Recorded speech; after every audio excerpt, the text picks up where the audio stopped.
예, 감사합니다. 하나님은 우리를 만드실 때 혼자 살아가도록 만드신 것이 아니고 사람들과 관계를 맺고 살아가도록 만드셨다, 그렇게 말씀을 드렸습니다. 우리를 불러주셔서 한 교회를 이루게 하셨는데, 그것은 신앙생활도 홀로 하는 것이 아니고 성도들과 관계를 맺고 함께하도록 우리를 부르셨다는 것을 의미한다, 그렇게 말씀을 드렸습니다. 그런데 우리가 다 다르지 않습니까?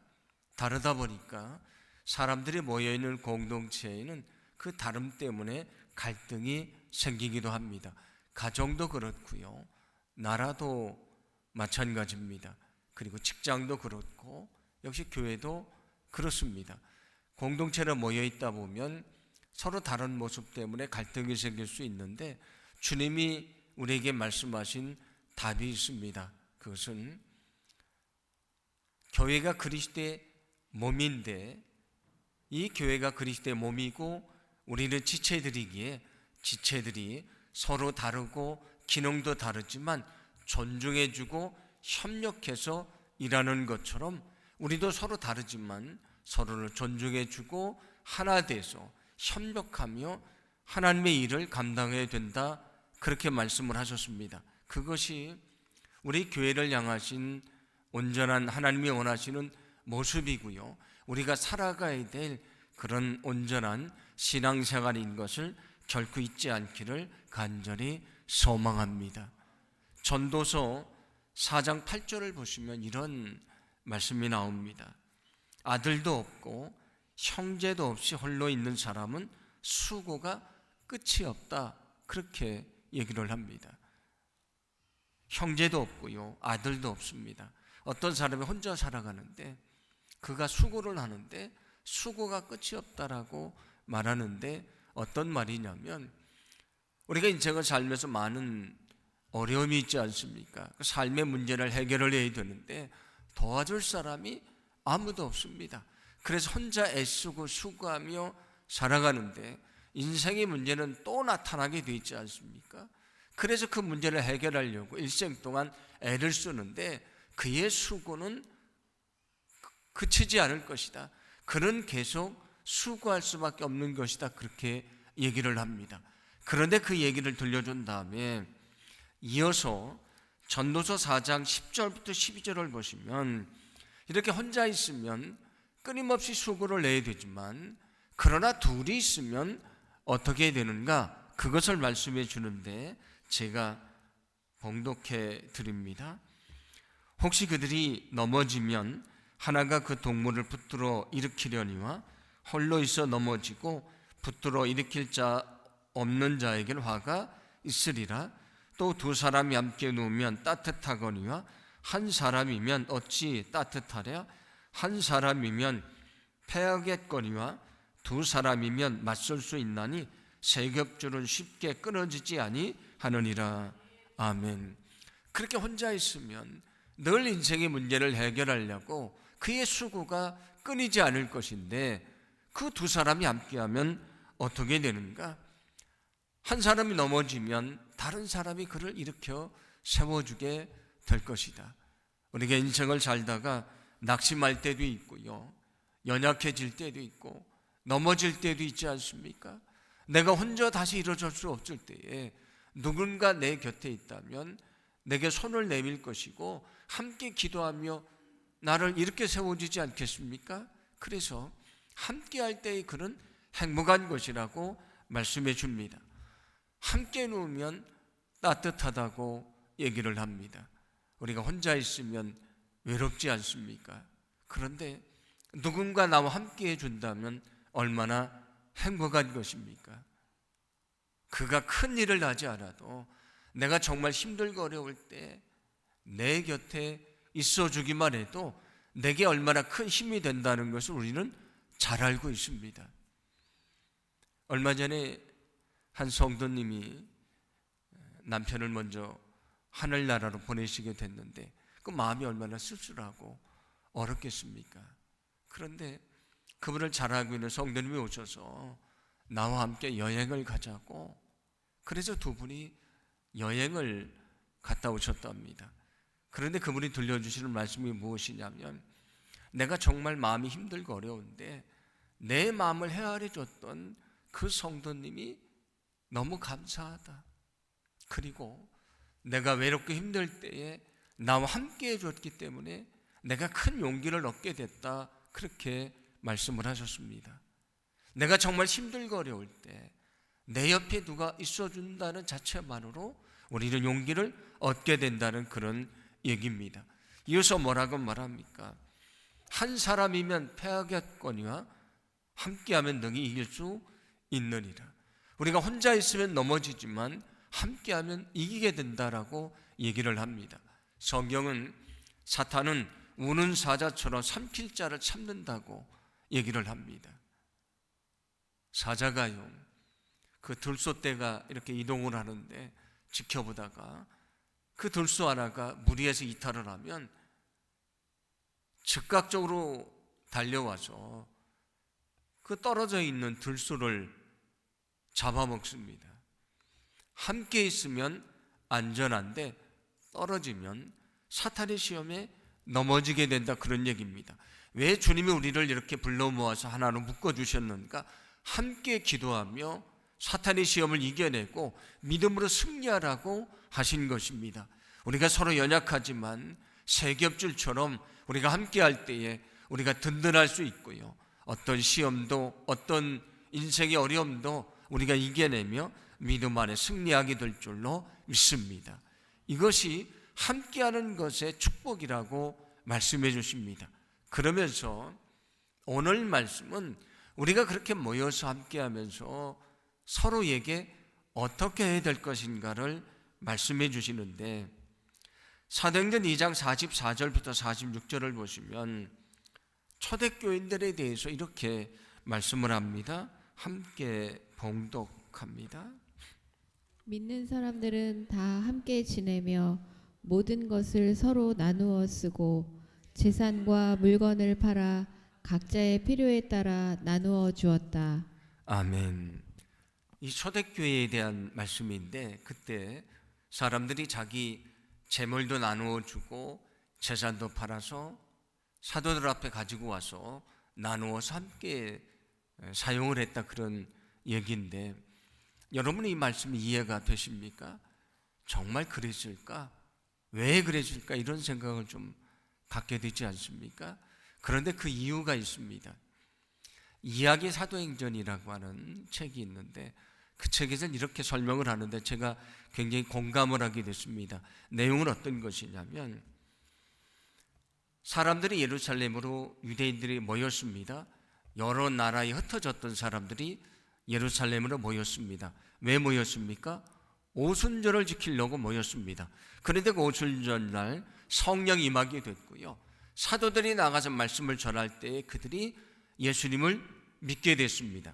그런데 그 초대교인들은 금방 예수님이 재림할 것으로 생각을 했습니다. 그래서 예수님이 그곳에서 승천을 했기 때문에 예루살렘을 떠나지 않고요, 거기서 예수님을 기다리기로 결심을 합니다. 고향으로 돌아가지 않고 예루살렘에 성도들이 남아있게 되는데, 그 사람들이 살 집이 필요하고 또 살아가려면 먹을 것을 얻어야 되지 않습니까? 그래서 예루살렘에 있었던 성도들이 자기의 집을 열고요, 그들을 받아들입니다. 그리고 그들에게 먹을 것을 나눠주고 그게 부족하니까 자기의 재산들을 팔아서 그들과 함께 신앙생활하면서 예수님의 오심을 기다렸다, 그런 얘기입니다. 그래서 그들이 그렇게 나누어줄 수 있었다라는 얘기고요. 초대교회 교인들 중에서는 가난한 사람들이 많았는데 그들을 도와주기 위해서 아낌없이 자신의 것을 나누어줬다라고 하는 그런 얘기입니다. 이처럼 그들이 나눠줄 수 있었던 이유가 어디에 있습니까?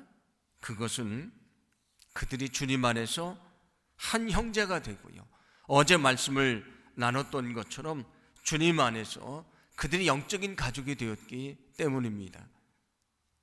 제가 성경 공부를 할 때 어떤 분에게 혹시 권사님 재산 팔아서 저한테 좀 주실 수 있나요? 그랬더니 매우 당황을 하셨습니다. 그래서 아니라고도 못하고 준다고도 못하고 그러시는데 제가 다시 물었습니다. 그러면 그 재산을 팔아서 아들은 주실 겁니까? 그랬더니 당연히 줘야죠 라고 얘기를 합니다. 왜 저한테는 주기 어려운데 아들에게는 줄 수 있습니까? 아들은 가족이기 때문입니다. 초대교인들이 자신의 재물도 나누어 쓰고요, 재산도 심지어 팔아서 나누어 쓸 수 있었던 것은 그들은 남이라고 생각하지 않았습니다. 우리는 영적인 가족이 됐다고 생각을 했고요, 예수님이 오실 때까지 예수님이 오심을 기다리면서 영적인 가족으로 살려고 자신의 것을 나누어 줬다, 그런 얘기입니다. 그래서 우리가 정말 영적인 가족이 됐다면 서로에 대해서 무관심할 수가 없는 것입니다. 그래서 오늘 성경은 우리에게 서로에 대해서 무관심하지 말아라, 서로의 아픔을 알고 그의 눈물을 알고 그의 인생의 짐이 무엇인지를 알고 함께 인생의 짐을 나누어 지라고 말씀을 합니다. 여러분, 우리는 서로의 짐을 져줘야 된다는 것을 믿으시기를 바랍니다. 초대교인들은 서로의 짐을 나누어 줬는데 그것이 바로 원하시는 교회의 모습이라는 것입니다. 그래서 오늘 말씀 갈라디아서 6장 2절은 이렇게 말씀합니다. 너희가 짐을 서로 지라, 그리하여 그리스도의 법을 성취하라.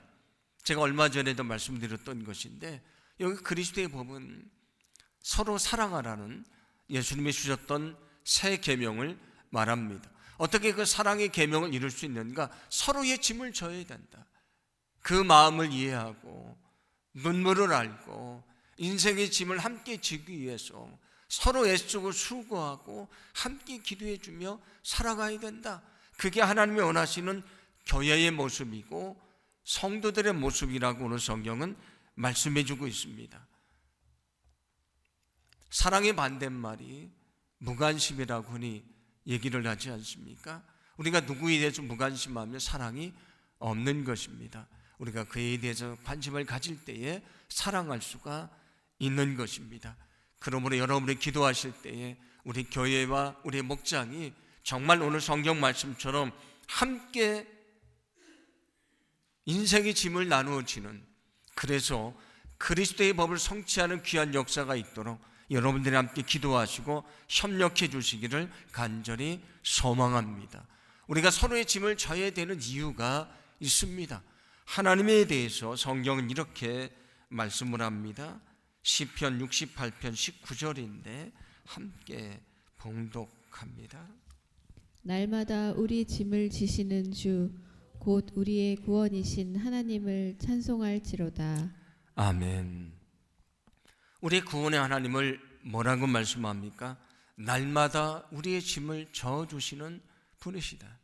우리가 하루를 살 때에 마음이 힘들어서 마음의 짐도 있고요, 몸이 병들어서 육신의 짐도 있지 않습니까?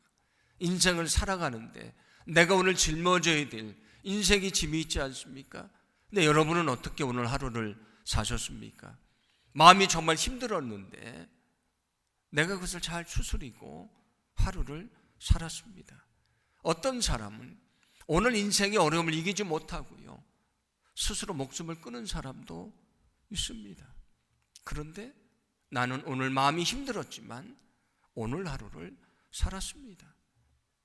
어떤 사람은 몸이 병들어서 오늘을 다 지나지 못하고 세상을 떠나게 됐습니다. 그런데 나는 오늘 살아서 지금 예배를 하고 있습니다. 내가 해결해야 될 인생의 짐이 있는데 물론 다 해결이 되지 않았지만 나는 오늘 하루를 행복하게 살았습니다. 우리의 힘으로 산 것인가요? 아닙니다. 오늘 성경이 뭐라고 말씀합니까? 날마다 하나님이 우리의 짐을 져주신다. 마음의 짐을 져주시고 육신의 짐을 져주시고 그리고 인생의 짐을 져주셔서 우리가 하루를 산 것이지 우리의 힘으로 산 것이 아닙니다. 하나님이 우리 인생의 짐을 져주신다. 세례 요한이 예수님에 대해서 뭐라고 말합니까? 저기 세상 죄를 지고 가는 하나님의 어린 양이라. 예수님을 뭐라고 말하냐면 세상의 모든 짐을 지는, 죄악의 짐을 지고 가는 어린 양이라고 얘기를 합니다. 예수님이 뭐라고 말씀하십니까? 수고하고 무거운 짐진 자들아 다 내게로 오라. 내가 너희의 짐을 가볍게 해줄 것이다. 내가 너에게 평안을 줄 것이다. 말씀해 주지 않습니까? 주님은 우리의 인생을 짐을 져주시는 분이십니다. 그래서 우리가 하루하루를 살 수가 있습니다.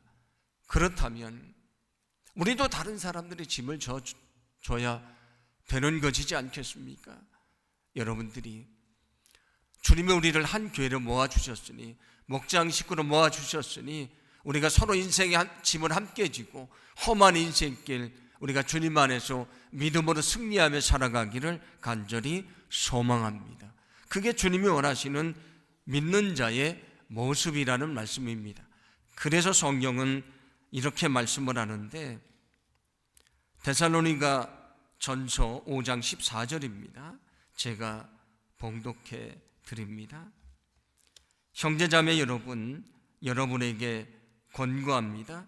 무질서하게 사는 사람은 훈계하고, 마음이 약한 사람을 격려하고, 힘이 없는 사람을 도와주고, 모든 사람에게 오래 참으십시오. 아멘. 자, 성도들은 어떻게 대할지를 말씀하는데, 무질서하게 사는 사람, 누구를 말합니까? 예수를 믿는다고 하는데 하나님의 말씀을 저버리고 자기 욕심대로 살아갑니다. 그런데 그를 비판하고 정죄하지만 하지 말고 그를 하나님의 말씀으로 권면해줘라. 그를 믿음 안에 세우려고 애를 써라. 그를 포기하지 말아라. 그런 말씀입니다. 이어서 뭐라고 말합니까? 마음이 약한 사람을 격려해줘라. 용기를 잃어버리고 지쳐 쓰러진 사람들을 손을 내밀고 이렇게 세워줘라. 그게 너희들이 할 일이라고 말씀해 주십니다. 힘이 없는 사람들을 도와줘라. 너희가 함께 인생의 짐을 지라. 그런 말씀이 됩니다. 나를 정말 분노케 하고요, 나를 힘들게 하는 사람이 있습니다. 그런데 오늘 성경은 뭐라고 말합니까? 모든 사람에게 오래 참으십시오.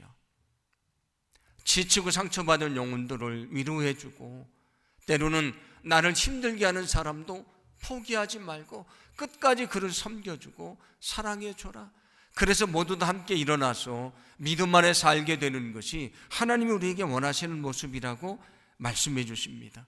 그런 우리의 모습을 주님이 원하고 계시다는 사실을 여러분 결코 잊지 않기를 간절히 소망합니다. 누가복음 13장을 보시면 이런 얘기가 나옵니다. 예수님이 비유를 들려주시는데, 한 주인이 포도원에 무화과 나무를 심었습니다. 그래서 무화과 나무를 얻기를 기다렸는데 1년이 지나고 2년이 지나고 3년이 지났는데도 무화과 열매를 맺지를 않습니다. 근데 주인이 화가 났습니다. 그래서 포도원을 치고 있는 그 포도원 지게에게 말하기를 당장 도끼로 그 무화과 나무를 찍어버리라고 얘기를 합니다. 도저히 희망이 없으니까 잘라버려라. 그게 주인의 생각입니다. 그런데 거기 포도원 지기가 이렇게 말합니다. 주인님, 그렇게 하지 마십시오.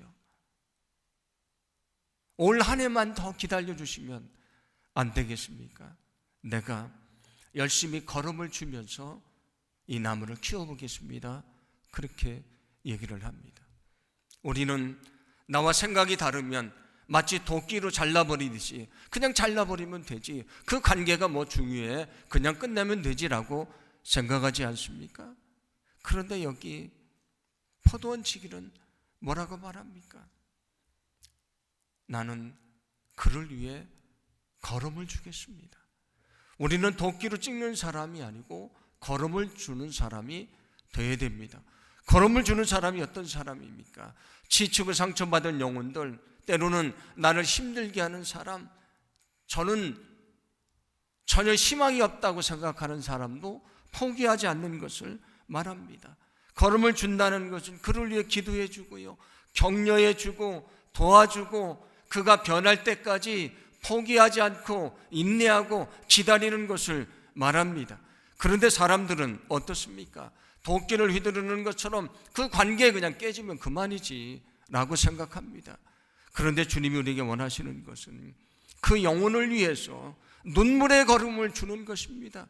그 영혼을 위해서 기도하는 것입니다. 그 영혼이 변해될 때까지 참고 기다리고 인내하는 것입니다. 함께 일어서고 함께 승리하는 것이 주님이 원하시는 것입니다. 이것이 주님이 원하시는 믿음의 삶이고 교회의 모습인 것을 결코 잊지 않기를 간절히 소망합니다. 우리가 함께 신앙생활을 하도록 부름받았다고 말씀을 드렸고, 오늘 우리가 서로 짐을 져야 된다고 말씀을 드렸는데, 우리가 어떻게 서로 짐을 질 수가 있습니까? 우리가 사람의 마음을 사실은 잘 모릅니다. 부부도 자기 마음을 솔직하게 얘기하지 않으면 그의 어려움을 알 수가 없는 것이지 않습니까? 그래서 함께 인생의 짐을 지기 위해서 필요한 것은 어제도 말씀드렸던 것처럼 자기의 마음을 솔직하게 말하는 것입니다. 그래야 그 아픔을 알 수 있고요, 인생의 짐이 뭔지를 알 수가 있고요, 그 인생의 짐을 함께 질 수가 있는 것입니다. 그래서 야고보서 5장 14절과 15절은 이렇게 말씀을 합니다. 함께 봉독합니다. 여러분 가운데 병든 사람이 있습니까? 그런 사람은 교회의 장로들을 부르십시오. 그리고 그 장로들은 주님의 이름으로 그에게 기름을 바르고 그를 위하여 기도하여 주십시오. 믿음으로 간절히 드리는 기도는 병든 사람을 낫게 할 것이니 주님께서 그를 일으켜 주실 것입니다. 또 그가 죄를 지은 것이 있으면 용서를 받을 것입니다. 아멘. 오늘 성경은 뭐라고 말합니까? 누구나 다 인생의 문제를 가지고 있는데 그 인생의 문제를 너 혼자만 짊어지려고 하지 말아라. 여러 성도들이 있지 않느냐? 교회의 영적인 지도자들이 있지 않느냐? 그들을 불러서 너의 인생의 얘기를 하고 그 짐을 함께 지도록 함께 기도하라고 말씀을 합니다. 그런 인생의 짐만이 아니고요, 인생의 문제만이 아니고 너의 죄악에 대한 것도 정직하게 얘기하고 도움을 요청하라, 그렇게 말해줍니다. 우리가 인생에 대해서 함께 나누고 함께 기도할 때 함께 일어설 수가 있는 것이라는 말씀입니다. 그런데 여기 중요한 것이 있습니다. 우리가 아무에게나 마음의 문을 열지는 않습니다. 여러분들도 여러분의 마음에 있는 얘기를 아무에게나 하지는 않습니다. 어떤 사람에게 여러분의 깊은 인생의 이야기를 합니까? 나를 이해해 주는 사람, 내가 그렇게 얘기를 해도 나를 비난하지 않을 사람, 그렇게 얘기를 해도 허물이 되지 않는 사람, 내가 그렇게 얘기를 해도 소문을 내지 않는 내가 신뢰하는 사람에게 내 마음을 열고 이야기를 나누지 않습니까? 우리가 목장이나 교회 공동체에서 정말 마음을 열고 나누기 위해서 필요한 것은 서로를 진실로 신뢰하는 관계를 회복하는 것입니다. 그래야 자신의 마음의 이야기를 나눌 수가 있는 것이지 않습니까?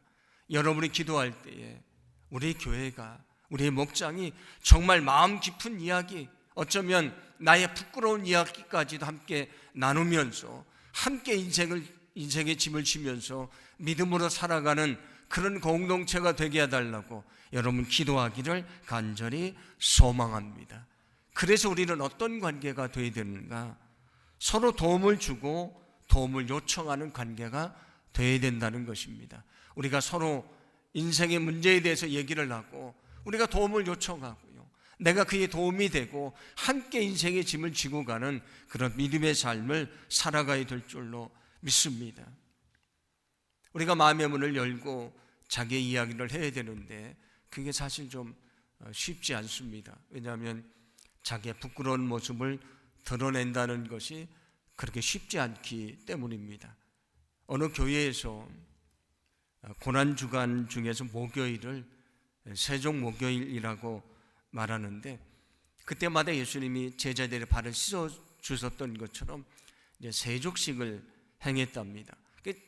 첫 번째 세족식을 했는데 사람들 굉장히 좋아했답니다. 근데 그 다음에 되니까 나오는 숫자가 확 줄었고요, 그 다음에 또 했더니 나오는 숫자가 더 줄어들었습니다. 그래서 왜 그런가를 봤더니 사람의 몸 중에서 가장 더러운 데가 어디입니까? 발이지 않습니까?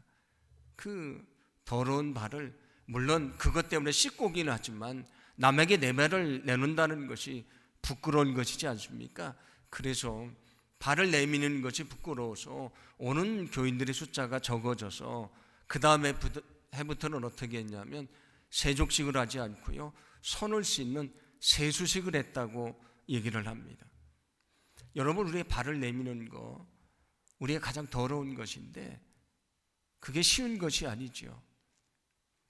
예수님이 제자들의 발을 씻어주십니다. 베드로가 예수님에게 말합니다. 예수님, 제 발은 씻을 수가 없습니다. 제가 주님 앞에 발을 내미는 것도 부끄럽고요, 어떻게 주님이 제자의 발을 씻어주십니까? 그래서 씻을 수 없다고 얘기합니다. 그때 주님이 그에게 뭐라고 말합니까? 그러면 너는 나와 상관이 없다고 말합니다. 내가 부끄러운 발도 나에게 내놓을 수 있고, 내가 그래야 네 발을 씻어주고 너를 온전케 할 것인데, 내가 만약에 나에게 그 발을 내밀기를 거절한다면 너는 나와 관계가 없는 것이다. 오늘 우리가 마음의 문을 열고 서로 자신의 삶의 이야기를 나누어야 되는데, 우리가 그렇게 나누지 않으면 함께 인생의 짐을 질 수 없다는 그런 말씀입니다. 그렇게 나누지 않으면 우리는 무관한 사람들이다, 그런 얘기가 됩니다. 어떻게 우리가 인생의 짐을 함께 나누어질 수가 있겠습니까? 발을 내미는 것처럼 내 인생에 부끄러운 이야기 하는 것, 삶의 이야기를 하는 것, 자녀에 대한 이야기를 하는 것, 부모에 대한 이야기를 하는 것, 내 삶에 대한 이야기를 하는 것 힘들고 어렵지만 영적인 가족이기에 그 이야기를 하고 그리고 함께 나눔을 하면서 서로를 위해 기도해주고 용기를 주고 함께 일어서야 된다. 그래야 그들이 영적인 가족이 되는 것이고 서로 믿음의 관계 속에 거하게 되는 것이라고 말씀해 주십니다. 우리가 함께 모여 예배하지만 자기 삶의 얘기를 하지도 않고요, 삶의 도움을 요청하지도 않고 함께 인생의 짐을 지려고 애쓰지도 않으면 우리는 영적인 가족도 될 수가 없는 것이고요, 교회가 될 수가 없다, 그런 말씀이 됩니다. 소망하기는 우리가 부끄러운 것이 얼마나 많습니까? 우리가 연약한 것이 얼마나 많습니까? 여러분의 그 삶의 문제를 가지고 주님 앞에도 엎드리고 또 믿음의 성도들 앞에도 함께 만나서 삶을 이야기하고 함께 기도하고 인생의 짐을 같이 지고 그 인생의 어려움을 이겨내는 거룩한 삶의 역사가 있기를 간절히 소망합니다. 나 혼자 힘으로 할 수 없지만 우리가 함께 할 때에 그 역사를 이룰 수 있도록 우리를 축복해 주실 줄로 믿습니다. 예수님이 마태복음 11장 28절 29절에서 이렇게 말씀을 합니다. 우리 함께 봉독합니다. 수고하며 무거운 짐을 진 사람은 모두 내게로 오너라. 내가 너희를 쉬게 하겠다. 나는 마음이 온유하고 겸손하니 내 멍에를 메고 나한테 배워라. 그리하면 너희는 마음의 쉼을 얻을 것이다. 아멘. 수고하고 무거운 짐진 자들아 다 내게로 오라고 말씀을 합니다. 오늘 이 말씀을 통해 주시는 첫 번째 은혜는, 그러면서 뭐라고 말하냐면 내 멍에를 메고 함께 배우라고 말씀을 하는데, 여기 멍에라고 하는 것은 원래 보통 우리가 알고 있는 건 소 한 마리가 쟁기 하나를 끌고 멍에에다가 메고 끌고 가는 것이지 않습니까? 제가 자란 시골 같은 데는 워낙 땅이 좋으니까 소 한 마리가 능히 밭을 갈 수 있지만 산악지대 같은 데는 땅이 척박하고 돌도 많아서 그 한 마리의 힘으로 잘 되지 않습니다. 그래서 우리나라도 산악지역에 가면은 두 마리의 소가 하나의 멍에를 메고 하나의 쟁기를 끌고 갑니다. 그것을 뭐라고 말하냐면 겨릿소라고 얘기를 합니다. 그래서 성경에도 겨릿소라는 말이 나옵니다. 두 마리의 소가 하나의 쟁기를 끄는 것을 말합니다. 예수님이 말씀하신 것이 바로 그겁니다. 우리가 인생의 짐을 지고 있는데 내가 너의 인생의 짐을 같이 져주겠다라는 그 첫 번째 의미로 오늘 말씀해 줍니다. 우리가 인생의 짐을 가지고 있지만 우리가 주님 앞에 엎드려서 우리 인생의 문제를 내려놓을 때에 주님이 우리의 짐을 가볍게 하시고 함께 인생의 짐을 져주시는 놀라운 은혜를 베풀어 주실 줄로 믿습니다. 그리고 또 하나 오늘 이 말씀을 통해 주시는 은혜가 있습니다. 제가 전에도 이 말씀을 가지고 말씀을 나눈 적이 있는데, 그 겨릿소 두 개의 소를 가지고 멍에를 메고 그 쟁기를 끄는데, 하나는 오랫동안 밭을 갈았던 소고요, 하나는 이제 새롭게 시작한 소를 같이 멍에를 메게 한다고 합니다. 그래서 함께 멍에를 메고 가다 보니까 이제 처음 시작한 그 쟁기를 끄는 그 소가 있지 않습니까? 옆에 있는 오랫동안 쟁기를 끌었던 그 소를 보고 쟁기를 끌고 멍에를 매는 모습을 배우고 함께 밭을 갈게 된다, 그런 얘기입니다. 두 소가 함께 있는데 함께 멍에를 매는 가운데 그들이 성장하게 된다는 것을 말씀해 주십니다. 자, 이것을 통해서 우리에게 무엇을 가르쳐 주시냐면, 우리가 인생의 짐을 함께 지라고 말씀드리지 않았습니까? 인생의 짐을 함께 지면 어떤 은혜가 있는가? 우리가 인생의 짐을 나눠질 때에 우리가 함께 성장하게 된다는 것을 기억하시기를 바랍니다. 우리가 함께 짐을 나눠질 때 함께 성장하게 되는 것입니다. 그것이 주님이 주시는 은혜라고 말씀해 주십니다. 우리는 연약하고 우리는 부족하지만, 그래서 주님은 우리를 홀로 부르신 것이 아니고 교회라고 하는 공동체로 부르셨습니다. 어떻게 살아가라고 부르셨습니까? 함께 인생의 짐을 지고 믿음의 삶을 살아가라고 우리를 부르셨습니다. 우리가 서로 다르지만 함께 영적인 가족이 돼서 인생의 짐을 지고 함께 살아가는 가운데 모든 인생의 어려움도 이겨내고요, 그리고 함께 믿음이 성장하는 그런 귀한 역사가 있게 될 줄로 믿습니다. 함께 신앙생활하기 필요한 것은 우리가 만나는 것입니다. 열심히 만나고 식사도 하고 대화도 나누고 함께 나들이도 하고요, 삶도 나누고 기도도 하고 협력할 때에 함께 자랄 수가 있는 것입니다. 오늘 주님은 우리에게 말씀해 주십니다. 내가 너희의 짐을 졌던 것처럼 너희도 서로 짐을 지는 사람들이 되라. 그것을 위해서 너희는 열심히 만나라. 너희 삶의 이야기를 들려줘라. 도움을 요청해라. 함께 기도해라. 함께 인생의 짐 멍에를 져라. 함께 이겨나가라. 그때 너에게 성장이 있을 것이라고 말씀해 주십니다. 이것은 주님이 원하시는 믿음의 삶이고 우리 교회와 목장을 통해 원하시는 모습인데, 우리가 이 모습대로 하나님께 영광 돌리고 그 말씀대로 우리의 믿음이 성장하는 그런 귀한 역사가 있기를 간절히 소망합니다.